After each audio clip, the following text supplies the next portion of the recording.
Dao aritsika anao défi indray araka Mikael ety amin'ny manodidina Andavamamba ety misy anay amin'izao fotoana izao dia ampilalao olona indray zay omena 5,000 ariary zay mafita an'ilay défi ampanaofo dia ndao aloha hijery olontsika dia avy eo tsika mahita hoe iza mafita iza kosa mety tsy havita an'izay.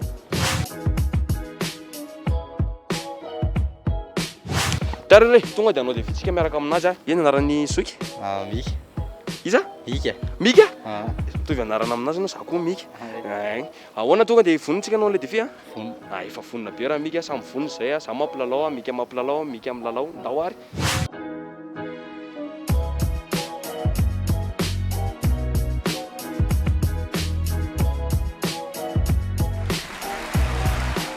Vita ny zoika an'ilay izy dia ahoana raha Mika ahoana sarotra ilay sarotra hita efa miteny anao hoe mora ho ahy iny sa ahoana Mora le izy sarosarotra ihany aloha le izy zay mora sa tena sarotra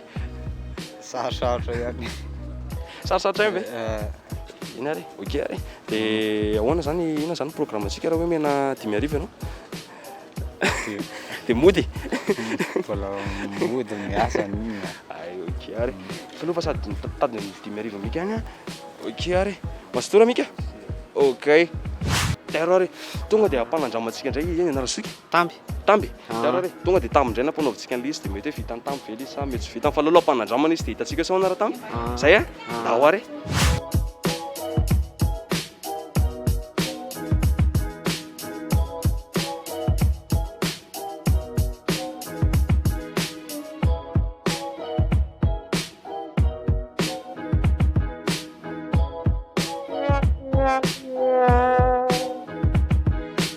Daondaona raha tamby kely sisy izy teo fa ahoana tsisy angalana bana ve Tsisy angalana bana sady nareo lava loatsaka. aiza koa dia hoe lava loatra fa nahazoazo lava kely fotsiny ok ary masotora tamby ok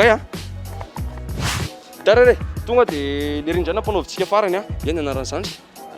bien merci bien tonga dia mio bien bien ary aloha ny mpijery antsika aloha zany tonga dia hoe ampanaovitsika ilay izy tokony vita amin'ny bien ilay izy sa ahoana raha bien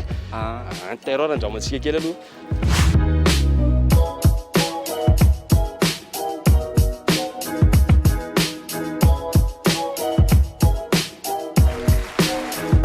Zay raha bien to dia mamy bien tsy napetrapetraka fotsiny ilay anarina fa ka izy tena mahavita an'ilay izy dia ahoana sa hoe ilay lava be ve mahatsotra an'ilay izy taminao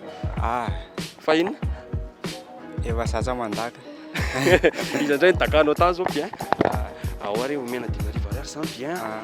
ok ary masoto bien ok dia tapitra ny défi zay aloha zany ny défi amin'ity androany ity fa manaraka indray nareo tondrana lalao hafa dia ty Andavamamba ety aloha zay nampilalao olona fa manaraka toerana hafa indray nandehananareo nareo le miteny ireny hoe mba aty aminay indray atao ny défi mbola ho avy ihany zay fa aza taitra nareo fa tsy maintsy tonga amin'ny foana zay fa mandeha tsikelikely satria tsy ho voatetinay to dia ho anatin'ny ray andro le izy fa lefa tsika misesy tsara dia tsy maintsy tonga any zay dia miara milalao amin'ny Mikael nareo manao défi manaraka indray.